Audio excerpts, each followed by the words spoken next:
I fell in love with a married woman, and I was married too.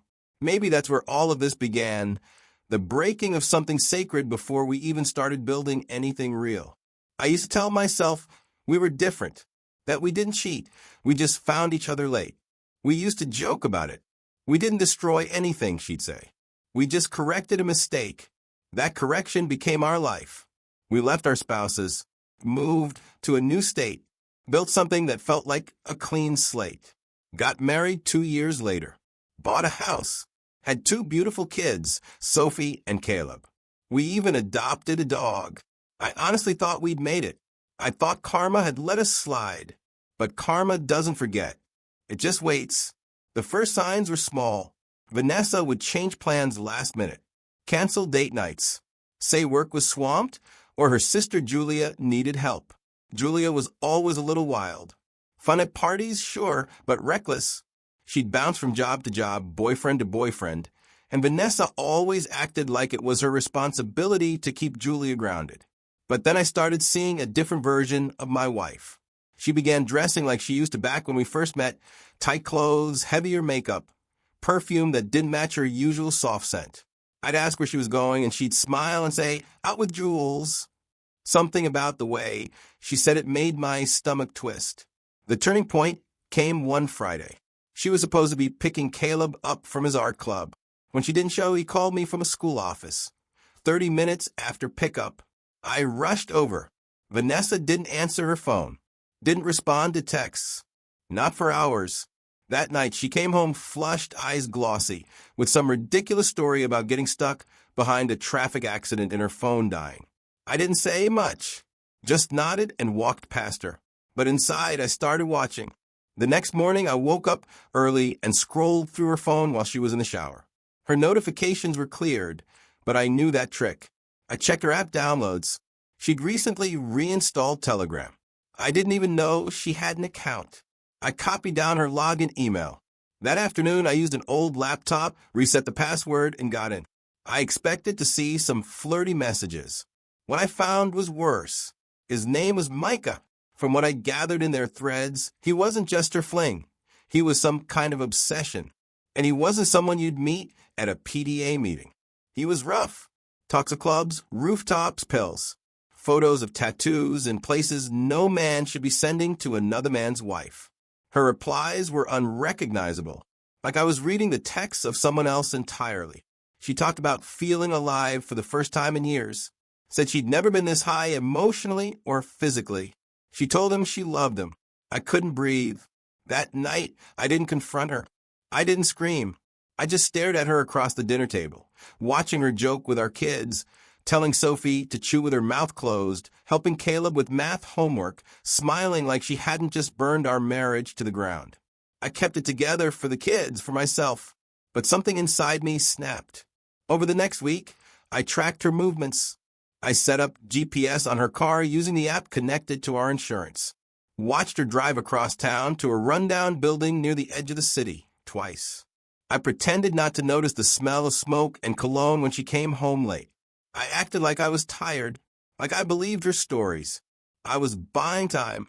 Then one night she said she was staying over at Julia's because she needed support. I nodded, then I followed her. She didn't go to Julia's. She didn't even go in the direction of her sister's house. She drove 45 minutes to an abandoned-looking building near an old storage yard. I parked down the street and watched as a man opened the door for her, shaggy hair, tattered jacket, face that looked like it had seen prison, and smiled about it. I waited an hour. Then I got out of the car and walked closer. What I saw through the broken window killed what little hope I had left. And it wasn't just her and Micah. Julia was there too, in the corner, laughing, pouring drinks, tossing a bag of something white on the table like it was candy. Sister and lover, dealer and enabler, all wrapped into one collapsing scene. I didn't knock. I didn't yell. I walked back to my car in silence. On the drive home, I didn't cry. I didn't curse. I didn't even think. I just made a decision. The next morning, I called a lawyer, not a divorce attorney yet. I started with a family law specialist. Custody, emergency petitions. I told him I wasn't ready to file anything immediately. I just needed to know what protections I had if things went south. His advice was clear. Document everything. Be patient. The courts don't respond to suspicion. They respond to proof. That's when I started collecting. I installed security cameras outside the house. I added a keystroke tracker to the home laptop. I made backups of the messages between Vanessa and Micah. I saved voice memos she sent him, whispers in the dark, her saying things like, "I wish I never had kids," or "I want to disappear with you." That one nearly made me throw my phone across the room. She didn't know that while she was getting high with her boyfriend and partying with her sister, I was building a case that would rip her parental rights from the foundation. She was still trying to keep up appearances at home, making pancakes on Saturdays, hugging the kids, sleeping beside me like nothing was wrong. But she was slipping. Badly. One night she came home with her jacket inside out. Another time she forgot Caleb's school pickup again. He waited outside in the cold for nearly an hour. She arrived with red eyes and the smell of cheap perfume clinging to her like regret. I took a photo of the missed pickup notice and added it to the folder. What broke me wasn't her infidelity. It wasn't even the drugs. It was Sophie. We were watching a movie together, just the two of us. Halfway through, she muted the TV and asked, "Is Mom okay?" I blinked. "What do you mean?" "She forgets stuff. She's always tired. She doesn't talk to us like she used to." I paused. "She's just going through a hard time." Sophie didn't say anything for a long minute. Then, "She smells different too." That night, I cried in the garage so the kids wouldn't hear me. That was the moment I realized I wasn't just trying to save my marriage. I was trying to save my children's entire sense of safety. Vanessa's collapse accelerated after that. She started leaving the house for entire weekends, saying she was at Julia's or working on herself. One Saturday, she forgot Caleb's birthday. No text, no call, no gift. He didn't even seem surprised. Just quietly moved on with his day. That Monday morning, I found her passed out in the upstairs bathroom. Door unlocked, makeup smeared, empty bottle of something I didn't recognize on the floor, a spoon and a lighter by the sink. I took pictures. Then I called 911. The paramedics were fast. They stabilized her. I rode behind the ambulance. At the hospital, I told the nurse she was my wife, but I wasn't sure for how much longer. While she was still unconscious, I sat with the doctor. He gently explained what was in her system. It wasn't just pills. It was heroin. He looked at me carefully and asked, "Do you have kids?" "Yes," I said. "Then you need to protect them." I already was. By the time Vanessa was awake, I had called the lawyer again. This time, I told him we were moving forward. He filed the emergency custody order that afternoon. 2 days later, a judge signed it. Full custody, temporary, but decisive. Vanessa was ordered to stay away from the children unless supervised and sober. Julia tried to intervene. She called me demanding to see the kids on Vanessa's behalf. Said I was being cruel. I told her if she came near my house, I'd file a restraining order against her too. She laughed and said, "You think this makes you a hero?" I hung up. The day I told the kids their mom wouldn't be home for a while, Sophie didn't cry. She just nodded. Caleb asked, "Can we still keep the dog?" "Yes," I said. "We're not losing everything." Vanessa stayed in rehab for 2 weeks before walking out. She called from a gas station, crying, saying she didn't belong there. Said it was all a misunderstanding. Said she missed us. I didn't answer. She left voicemails. Long ones. Incoherent sometimes. I saved every one. I knew what I was building was ugly, cold, strategic, but I had no choice. She made her choices. I was just making sure they had consequences. And then one night I got a call from Caleb's school. He had been pulled aside by the school counselor because he drew a picture of our family. There were only 3 people in it, not 4, and Vanessa was just gone. The counselor asked if I could come in. She showed me the drawing. Crayons on construction paper. Me, Sophie, and Caleb standing in front of our house. The sun was shining, the dog was smiling, but there was an empty space on the side, a rough gray scribble. "That was Mom," Caleb had said, "but I erased her." I drove home that day numb. Not angry, not sad, just hollow. I'd spent months bracing for a fight with Vanessa, but I wasn't prepared for this, the quiet aftermath. The emotional wreckage settling into my kids in ways I couldn't undo. That night, I found Sophie sitting on the stairs in the dark. She wasn't crying, just sitting. When you and Mom met, she said, was she like this? I sat down next to her. No, I said, she used to be different. Do you think it's our fault? I looked at her, stunned. Why would you say that? She only got worse after we were born. Maybe she didn't want to be a mom. It took everything in me not to cry right there. I pulled her close and whispered, you and your brother are the only thing she ever did right.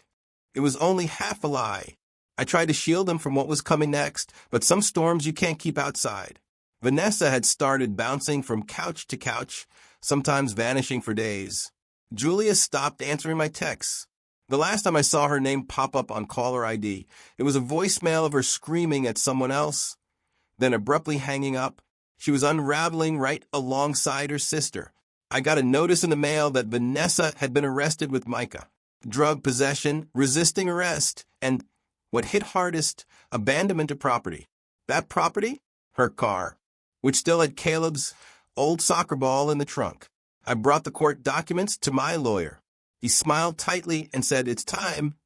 The hearing for termination of parental rights was swift. I submitted everything. The overdose report, the voicemail archive, the photos, the custody order, the arrest record. Vanessa didn't even show up. The judge ruled in my favor. Vanessa's parental rights were officially severed. She was no longer legally recognized as their mother. I walked out of the courthouse and sat in my car for nearly 20 minutes, staring at the papers. I thought I'd feel triumphant, but it felt like mourning. The kids adjusted faster than I expected. Caleb stopped asking where she was. Sophie stopped sleeping with the hallway light on. I started seeing them laugh again.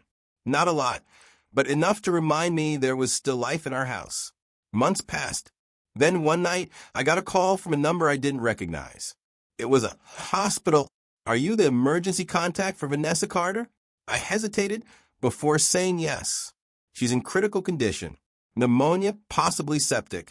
We also need to inform you she's tested positive for an advanced immunodeficiency condition.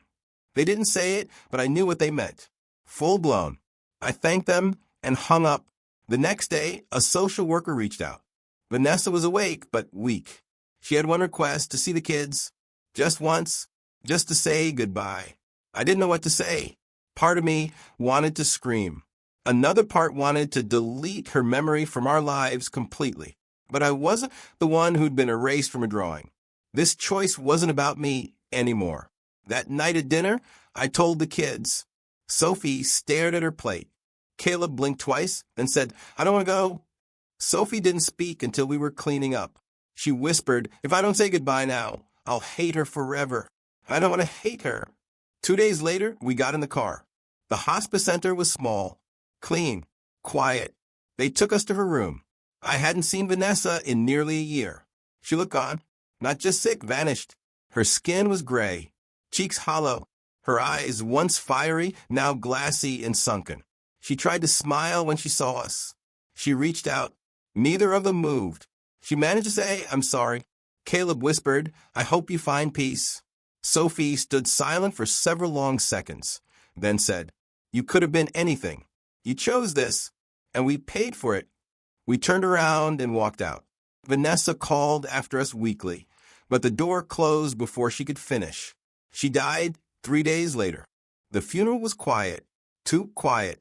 No music, no flowers, no ceremony, just a sealed casket, a damp patch of earth, and 2 cemetery workers with nothing to say. I didn't tell the kids it was happening. They'd already said their goodbyes. Forcing them to relive it would have been cruelty disguised as closure. I stood alone at her gravesite for a few minutes, unsure why I'd come. Maybe guilt, maybe habit, maybe some ghost of love that refused to completely die, even after everything she'd done. I had half expected her parents to be there, but they weren't. Her father, Stan, had suffered a stroke a week prior. Her mother, Denise, hadn't spoken to me since the custody hearing. The last time we'd exchanged words, she accused me of stealing her daughter's children. She didn't know about the needles, the motel arrests, or the voicemail where Vanessa had called me crying and confessed she hadn't felt sober in nearly a year. Or maybe she did know and chose not to believe it. Either way, I buried Vanessa without them. Julia didn't show either. I wasn't surprised. Word was she'd moved to Nevada and checked herself into rehab after her own brush with overdose. Apparently, she'd burned through her savings chasing the same high Vanessa died trying to sustain. It all felt like a closing chapter to a book I never asked to read. When I got home, I poured myself a glass of water, sat on the couch, and stared at the walls. No emotion, just silence. Then Sophie walked in holding something in her hand, a sealed envelope with a drawing inside. She'd made it the night after Vanessa died.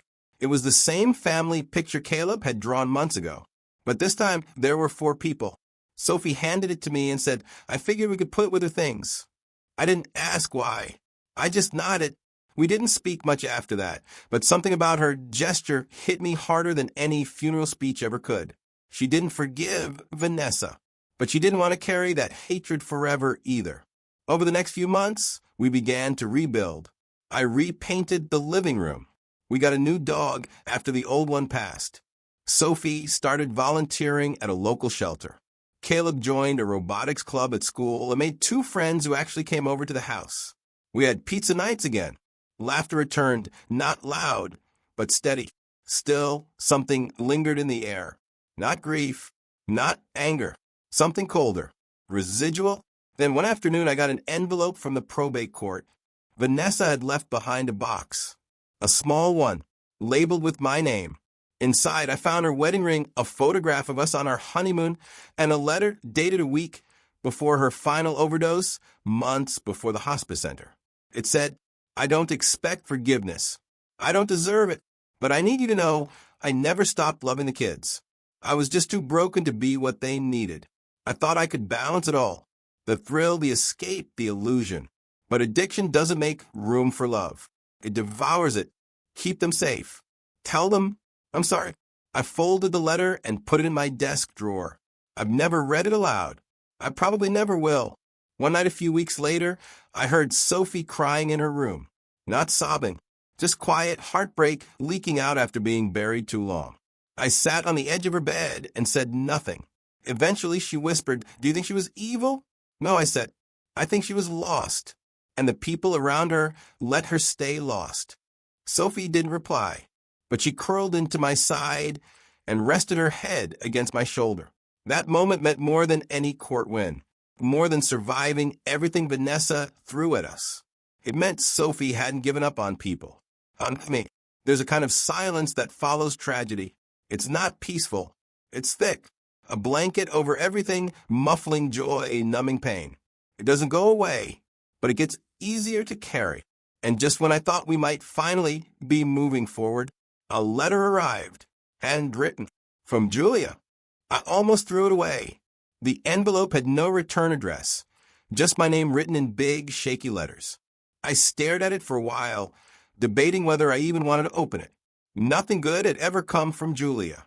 She was gasoline to Vanessa's fire, maybe even the match that lit it. But curiosity is a quiet voice that doesn't shut up. So I open it. Nathan, if you're reading this, I know you probably hate me. I wouldn't blame you, but I need you to understand. I never meant for things to go the way they did. I thought Micah was harmless. I didn't know he'd take her so far down. I didn't know how bad it was until it was already too late. It went on for 3 full pages. Julia claimed she had tried to convince Vanessa to go back to rehab after the second overdose, that she'd distance herself in the final months, not because she didn't care, but because she couldn't bear to watch her sister destroy herself. She said she'd gotten clean, entered a 12-step program, and was now 6 months sober. And then the part that stopped me cold. I don't want to make this about me, but I miss the kids. I was close with them once. I know I screwed everything up. I know I don't deserve it, but if there's any chance, any at all, that I could see them just once, I'd be grateful for the rest of my life.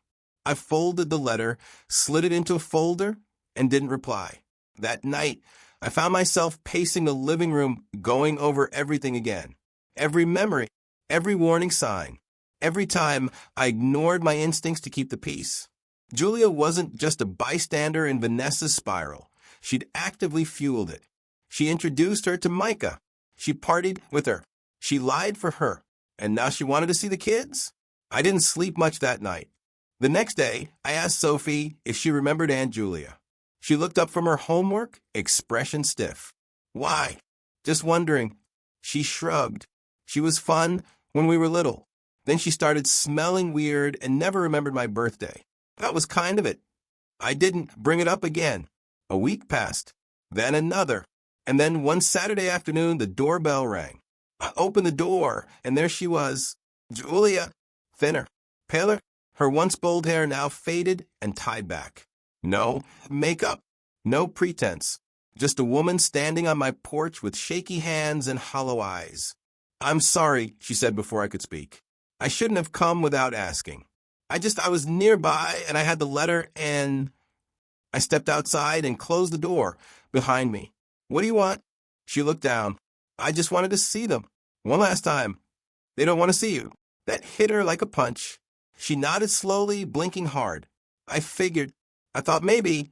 Julia, you didn't just stand by. You helped it happen. You lied to me, covered for her. You let them grow up thinking their mom was just busy, not broken. I know, she whispered. That's what haunts me. We stood in silence. Then she added, I'm not here to make excuses. I just want you to know I'm sorry. For what it's worth. I miss them. I miss her. I miss everything. I didn't soften, but I didn't slam the door in her face either. You need to leave? I said calmly. She nodded again. I'm sorry, Nathan. As she turned and walked down the path, Sophie opened the front window and looked out. Her eyes met Julia's for a second. Just 1 second. Then she pulled the curtain shut. Julia didn't come back, but her visit stirred something. Not just in me, but in Sophie too. The next morning at breakfast, she said, That was her, wasn't it? I didn't pretend to misunderstand. Yeah, I knew it, she said, pushing her eggs around with her fork. She looked empty. Neither of us said anything for a while. Then she asked the one thing I hadn't expected. Do you think people like that ever really change? I didn't answer right away. Eventually, I said, maybe. But change doesn't undo what they did. And it doesn't mean they get access again. She nodded slowly, but I could tell her mind was still turning it over. Later that day, I caught Caleb in the garage going through an old box of photos. I hadn't seen that box in years. It had been buried under spare tools and paint cans. He was holding a photo of Vanessa holding him as a baby. She looks normal here, he said, not looking up. She was, I replied. Once. He put the photo back and shut the box. I don't remember her being like that. That's probably a good thing. He didn't argue. That night, I stayed up late, reading Julia's letter again. I didn't want to feel anything for her, not after what she'd done. But a part of me understood that guilt is its own prison. Maybe she'd spend the rest of her life locked in it. I hope so. But Vanessa's shadow still hung over everything. Not just in photos or old gifts in drawers, but in the silences, in the questions my kids didn't ask, in the way Sophie always checked the locks at night, in the way Caleb triple-checked his school calendar so he'd never be forgotten again. A few weeks passed. Then one morning, I got a phone call from Rachel. Rachel had been in and out of our lives for years. An old friend, never more than that, but steady. She'd always been the one who quietly helped, watching the kids during emergencies, checking in, never pushing. She was the one who held my hand through Vanessa's trial, sat beside me in court, and never asked for anything in return.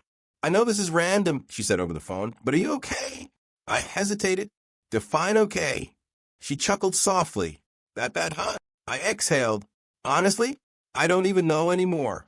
Some days I feel like we're healing. Others like the wound just scabs over and splits again. There was silence on the line for a moment. Then she said, Want to grab coffee? That coffee turned into a 3-hour conversation. We didn't talk about Vanessa, not directly.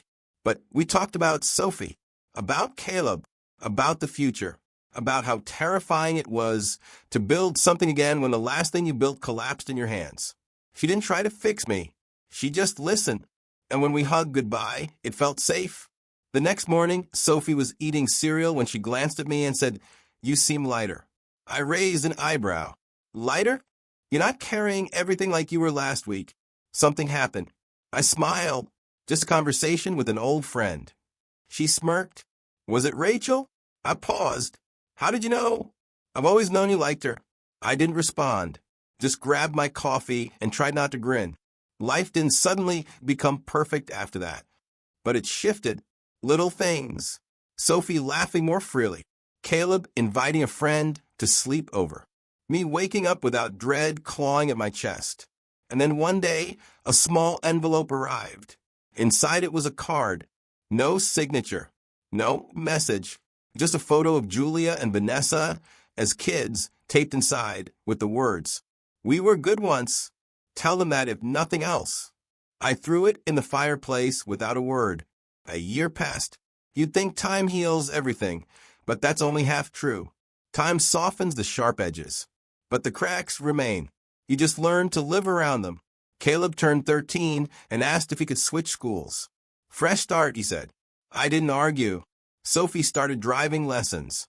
She was almost 17, but already more adult than most people I knew. Rachel became a more regular presence.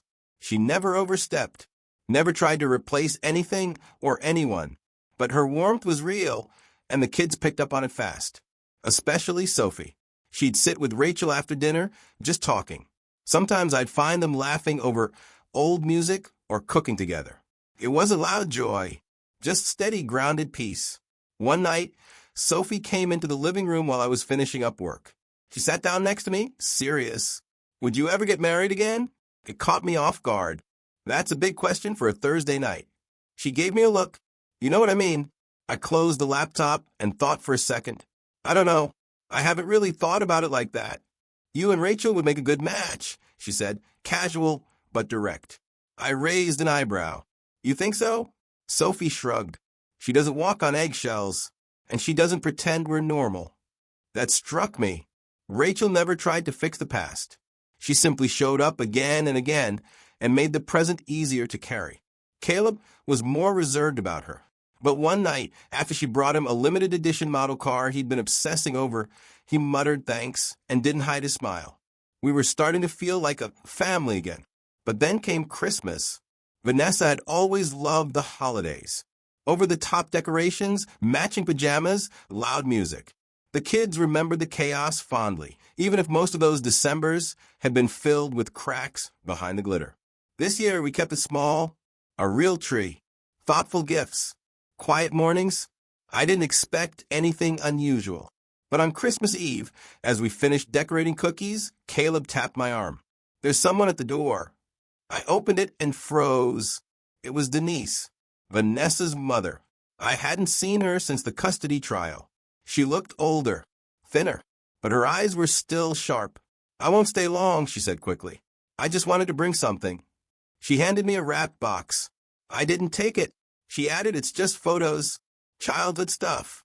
I figured maybe the kids would want to remember the good parts. I'm not here to reopen anything. Sophie stepped into the hallway behind me.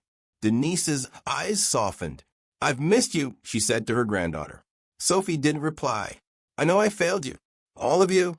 I defended the wrong things. I wasn't a good mother to her, and I definitely wasn't a good grandmother to you. I thought I was protecting her, but I didn't protect you from her. The silence hung in the air like fog. Then Sophie said, we're okay now. Denise nodded. I'm glad. She left the box on the step and turned to leave. Caleb, who had been watching from behind the curtain, asked, is she going to come back? No, I said. Not unless you want her to. We brought the box inside. The kids didn't open it for a few days. But eventually, Sophie pulled out some baby pictures.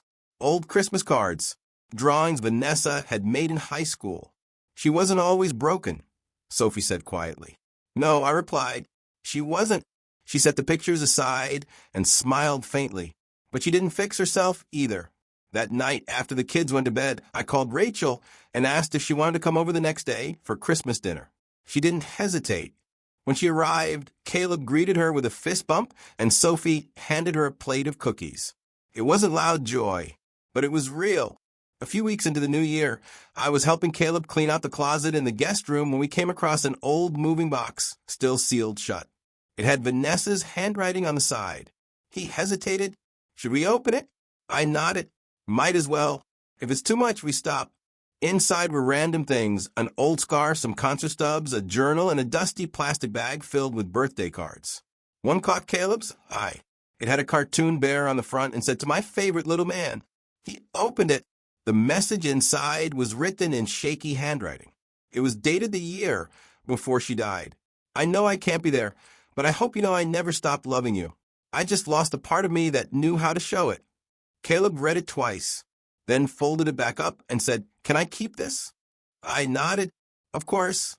He put it in his desk drawer like it was a treasure.